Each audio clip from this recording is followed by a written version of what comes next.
زما دغستان د رسول حمزاتوف د کتاب دغه شاهکاره وینا موږ ټول باید پر خپلو دروازو په غټو ټکیو ولیکو چې وایي د زوی دی مورنۍ ژبه هیره مسه. هم وایو هم یې اورو، نه یې لولو نه یې لیکو، موږ څه په ناشنا ډول منلې د پښتو.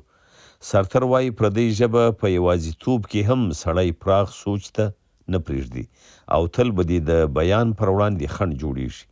د فرانسې ستر فلسفي ژان پاول سارتر د افریقایي ژبو په باب په خپله لیکنه کې وایي چې دغه ولس د اوږدې غلامۍ له کبله فرانسوي ژبې ویلو ته اړ ویستل سوی دی، خو د دې تاوان دا وسو چې د دې له لاسه هغوی بېساري انساني پوهنیزه وړتیاوې وبایللې.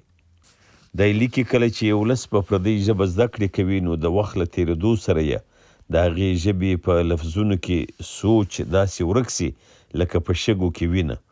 غلام ولس د بیان او اظهار ژبه وبایلي، د الفاظو چوکاټ یې دومره راتنګ سي چې په خپله ژبه کې د نثر لیکلو وړ پاتې نسي او بیا له مجبورۍ خپل اظهار په شاعرۍ کې کوي. د سارتر په اند په پردۍ ژبه کې زده کړې کول داسې دي لکه په شګو کې آس ځغلول.